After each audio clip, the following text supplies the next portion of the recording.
ಈ channel like ಮಾಡಿ, subscribe ಮಾಡಿ. ಕುಡಿದ ಮತ್ತಿನಲ್ಲಿ ವಾಹನ ಚಾಲನೆ ಮಾಡಿ ಆರೋಪಿಯಾದ ಯುವಕ, ದಂಡ ವಿಧಿಸುವ ಕಾಲ ಹೋಯ್ತು, ಇನ್ನೇನಿದ್ರು ಜೈಲೇ ಗತಿ.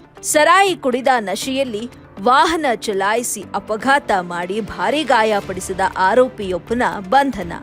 ಇದು ಜಿಲ್ಲೆಯಲ್ಲೇ ಮೊದಲ ಪ್ರಕರಣವಾಗಿದೆ.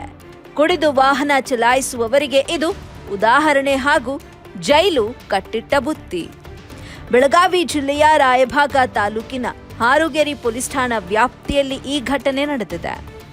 ದಿನಾಂಕ 20/1/2026 ಬೆಳಗ್ಗೆ 8:15 ಸಮಯದಲ್ಲಿ ಆರೋಪಿ ರಾಜೇಂದ್ರಪ್ಪ ಅಪ್ಪಾಸಾಬ ದನದಮನಿ ಈತ ಸರಾಯಿ ಕುಡಿದು ವಾಹನ ಚಲಾವಣೆ ಮಾಡಿದ್ರೆ ಅಪಘಾತವಾಗಿ ಭಾರೀ ಗಾಯಗಳಾಗ್ತವೆ ಅಂತ ಗೊತ್ತಿದ್ರೂ ಕೂಡ ಈತನು ಕುಡಿದ ಮತ್ತಿನಲ್ಲಿ ತನ್ನ ಬುಲೆರೋ ಪಿಕಪ್ ಗುಡ್ಸ್ ವಾಹನವನ್ನ ದುಡುಕಿನಿಂದ ನಿಷ್ಕಾಳಜಿತನದಿಂದ ಮಾನವನ ಜೀವಕ್ಕೆ ಅಪಾಯವಾಗುವ ರೀತಿಯಲ್ಲಿ ಹಾರುಗೇರಿ ಪಟ್ಟಣದ ಸಂಗೊಳ್ಳಿ ರಾಯಣ್ಣ ಸರ್ಕಲ್ ಅಥಣಿ ಗೋಕಾಕ್ ರಸ್ತೆ ಮೇಲೆ ಹಿಡಕಲ್ ಕಡೆಯಿಂದ ವಾಹನ ಚಾಲನೆ ಮಾಡಿಕೊಂಡು ಬಂದು ರಾಯಭಾಗ ಕಡೆಗೆ ಹೋಗಲು ಟಿವಿಎಸ್ ಜುಪಿಟರ್ ಸ್ಕೂಟರ್ ಮೇಲೆ ನಿಂತಿದ್ದ LLB ವ್ಯಾಸಂಗ ಮಾಡುತ್ತಿರುವ ವಿದ್ಯಾರ್ಥಿನಿಯರಾದ ಶ್ರೀದೇವಿ ಮತ್ತು ಪೂನಂ ಎಂಬುವವರಿಗೆ ಅಪಘಾತ ಪಡಿಸಿ ಭಾರೀ ಗಾಯಪಡಿಸಿರುತ್ತಾನೆ.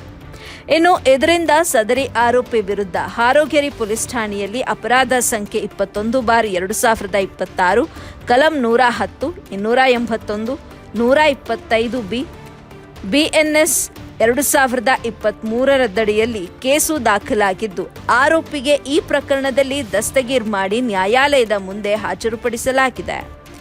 ಡಿಎಸ್ಪಿ ಆದ ಪ್ರಶಾಂತ್ ಮುನ್ನೋಳಿ ಅವರು ಹಾರುಗೇರಿ ಪೊಲೀಸ್ ಠಾಣೆ, ರಾಯಭಾಗ ಪೊಲೀಸ್ ಠಾಣೆ, ಅಥಣಿ ಪೊಲೀಸ್ ಠಾಣೆ, ಐಗಳಿ ಪೊಲೀಸ್ ಠಾಣೆ, ಕಾಗವಾಡ ಪೊಲೀಸ್ ಠಾಣೆ ಹೀಗೆ ಕುಡಿದು ವಾಹನ ಚಲಾಯಿಸಿದ್ರೆ ಈ ರೀತಿ ಕಡ್ಡಾಯವಾಗಿ ದೂರು ದಾಖಲು ಮಾಡಿಕೊಳ್ಳಬೇಕು ಎಂದು ಆಯಾ ಪೊಲೀಸ್ ಠಾಣೆಗಳಿಗೆ ಸೂಚನೆ ನೀಡಿದ್ದಾರೆ. ಒಟ್ನಲ್ಲಿ ಕುಡಿದ ಮತ್ತಿನಲ್ಲಿ ವಾಹನ ಚಲಾಯಿಸುವವರು ಇನ್ನಾದರೂ ಪಾಠ ಕಲಿಯಲಿ ಎಂಬುದೇ ನಮ್ಮ ಆಗ್ರಹ.